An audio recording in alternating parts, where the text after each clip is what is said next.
everyone! I'm Albert Boris. So I'm a bit overdue with the Mario Kart Cup ranking videos. In both July and August I released a cup ranking for Mario Kart DS and Wii respectively, on the 10th during both months. But in September I was a bit busy with stuff, which ultimately forced me to delay it by 2 weeks. But better now than never. This was one of the first Mario Kart games I ever played, so I naturally came in making this video with a lot of nostalgia. In fact, my love for this underrated gem might have been better spent on a review for this game, but that's a story for another video. First, the cup ranking. With all that being said, let's just get started with the video.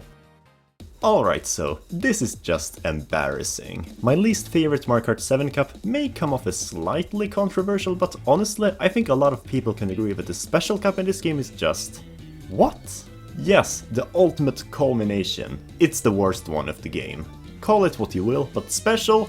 Up my Just look at the opening track, for example, DK Jungle. It's astonishingly mediocre. Nothing about this is special. Heck, it's not even that interesting of a track itself. For being a jungle, the color scheme is awfully desaturated, and it's also not difficult either, so I don't know why this is in the special cup. Not a good start. Rosalina's Ice World, on the other hand, has the difficulty, but not really the feels for this cup. It's one of the most bizarre courses location-wise, and while I appreciate the uniqueness, I can't get behind the unplayable ice physics and depressing music.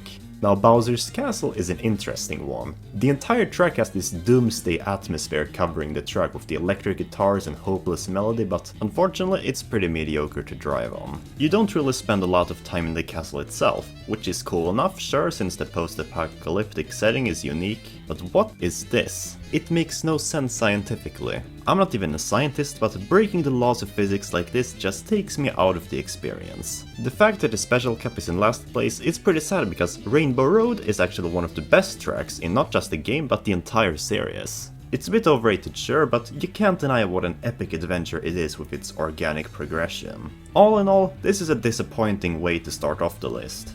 But hey, at least it's not the worst special cup. Moving on. At number 7, we have the Mushroom Cup. Yeah, you heard me, the Mushroom Cup is better than the Special Cup for me.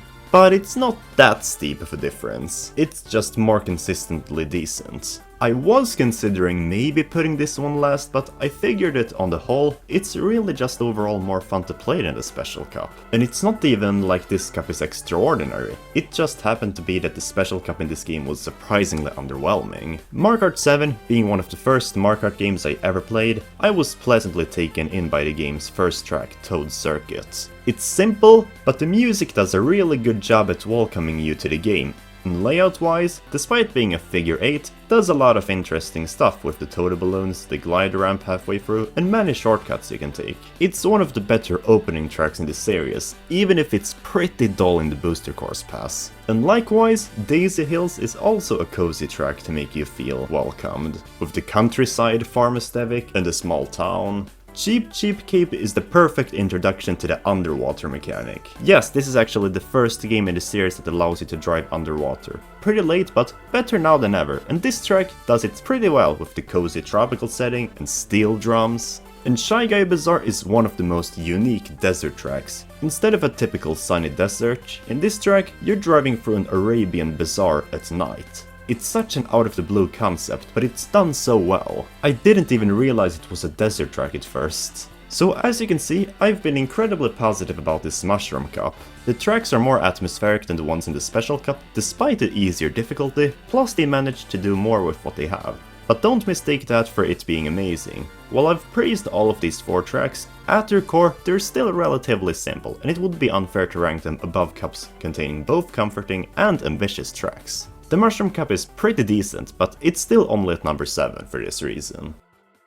So, Mario Kart 7 isn't just one of those games where the Special Cup ends up being the worst one. It's also the only one in the series where the Shell Cup ends up triumphing over both the Special and Mushroom Cups. Yeah, and this was already a pretty decent Mushroom Cup compared to a lot of the other games. A lot of the times, more often than not, the developers just shove a bunch of super simple and boring tracks in the Shell Cup and call it a day. Well, but this Shell Cup is the exception.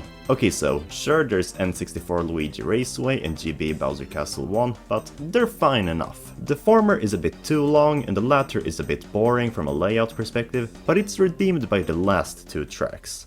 Everyone can agree that Wii Mushroom Gorge is awesome. Slightly overrated? Sure, but it's still one of the best beginner tracks with the bouncing mushroom gimmicks, and this one even added the blue mushrooms that let you activate your glider, which made it even better. And DS Luigi's Mansion. Good lord Lithuania. The atmosphere is on spot. It gives you the perfect feeling of wandering around in a haunted forest and mansion, and it's even better than the original version, since the color saturation also feels more natural now. Without a doubt, this is one of the cooler shell cups in the series. Maybe even the best one, since it actually took some more risks than just spamming the same simple loops over and over again. The Leaf Cup comes at 5th place. In a nutshell, this is what the Banana Cup was in Mario Kart Wii. The first two tracks are while the last two tracks are pretty great. However, the weak stuff isn't as bad and the great stuff isn't as mind-blowing. It definitely starts off underwhelming though, with N64 Calamari Desert.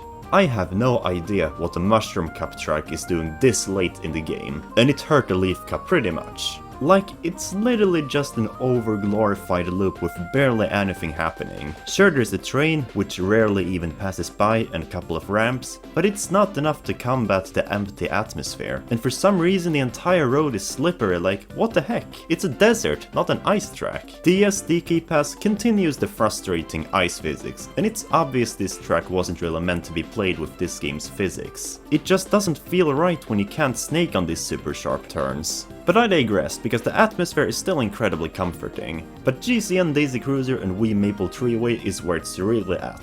Masterful track layouts and perfected atmospheres, and this is despite Maple Treeway removing the bridge. Yeah, overall, the Leaf Cup has both ups and downs, which puts it in the middle of this list, and I think most people can agree on that. Pretty good, but not great. I will always stand by this statement. The Star Cup in Mario Kart 7 is the most overrated Mario Kart Cup in history. I don't know what it is, but I always see people talking about how great the Star Cup from Mario Kart 7 is, and I'm just... how? No doubt, the Star Cup is usually a really great one, but this one is in a bit of a limbo state. It's good-ish, but that's it. Piranha Plant Pipeway is a really good opening track, based on the original underground theme in Super Mario Bros. Although personally, I feel like the aesthetics are a bit too cartoony. I've always preferred realistic art styles over cartoony ones in Mario Kart, since I feel more immersed in the environments that way. And when you play this track's remake in Mario Kart 8, you see what I mean. After that is Wario's Galleon. When I was younger, I thought it was a kind of unpleasant track aesthetically, but I've grown to appreciate it a lot. The setting is really unique and moody compared to a lot of other tracks, and it beautifully incorporates the underwater mechanic.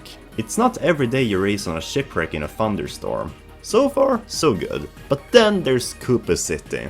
I'll say this, epic music, beautiful visuals, and an exciting setting, but absolutely disgusting gameplay. Ice physics and super sharp turns everywhere. Don't ever make me play this again. Thankfully, it ends off with a banger in Woohoo Mountain Loop. Out of the two Woohoo tracks, it's definitely the better one. The setting is more interesting, the layout is more epic, and the music just feels more fitting for an ending track rather than an opening one. Although I can't really help but feel, isn't this track a little too easy for the Star Cup? But I digress, it has the most epic gliding section in the entire franchise. No doubt, the good stuff in this cup is really good. But Koopa City prevented this cup from maybe even being number 1 on this list. Now we're getting to the good stuff, starting with the Banana Cup. From now on, there's not a single bad or mediocre track in these cups, and the ones that aren't amazing are at least overshadowed by true gems. The weak link in this cup happens to be SNES Mario Circuit 2, and while the SNES tracks are generally pretty simple and bland, this one was always remarkable, in that it's the only SNES track with a big jump, or in this case a glider ramp. Not bad for an SNES track. And the other 3 tracks are even more solid. N64 Koopa Troopa Beach is a really quality beginner track, because even though it's simple, there's a lot of things going on, from the incredibly immersive atmosphere, to the dozens upon dozens of interesting shortcuts, and so on. Now, Coconut Mall is definitely not as good as it was in Mario Kart Wii, but even though they removed one car, added arrows to the escalators, and freaking flooded the mall, it's still far more respectful of a remake than the Booster Course Pass version. At least this one still feels like a mall, since they didn't exaggerate the color saturation. And then there's Waluigi Pinball. Personally, one of the most overrated tracks ever made, but it's definitely not bad. In fact, it's actually pretty good, even if I wish more if it took place on the pinball stadium rather than the slide. Overall, this Banana Cup is pretty amazing for being a Banana Cup, and we're only getting better from here.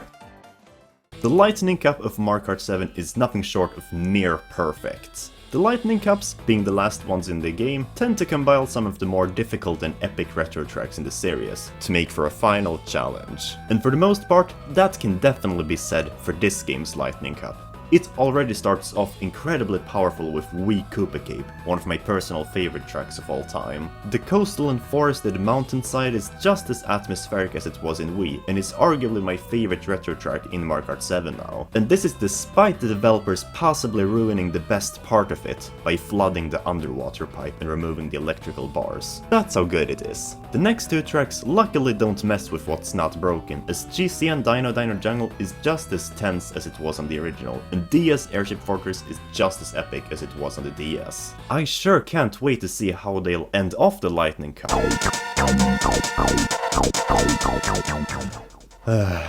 Super Mario Kart, why do you always have to hold back the Lightning Cups? First Choco Island 2, then Mario Circuit 3, and now SNES Rainbow Road as well. SNES tracks should never be in the Lightning Cup. They might be fun, but they're way too basic to be in the final standoff. I feel like it would have been better if it was the ending track of the Leaf Cup instead, and let Maple 3-Way be the final track, since it's got a more climactic atmosphere. Or Airship Fortress, either would do better than SNES Rainbow Road. But I digress, this is still an incredibly quality cup. And I don't dislike this track, it's just that the rest of the cup is S tier. So what could be number 1? Let's find out.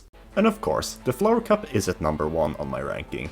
I don't know what it is, but for some reason the Flower Cups have always scored incredibly well on my Mario Kart Cup rankings, no matter the case, despite being a beginner cup. And this right here might just be the most quality Flower Cup of the bunch. Woohoo Island Loop is an incredibly strong start, because on the surface it seems like a pretty straightforward grassland stage, nothing unusual for this kind of cup. But then you realize this is a brand new type of track, as every single lap is completely different from the other. This was the first track to implement the revolutionary section gimmick, and it did it perfectly. It's kind of surprising actually just how much of an impact this track had on the entire Mario Kart series, as many of the most acclaimed Mario Kart tracks today are based around this gimmick.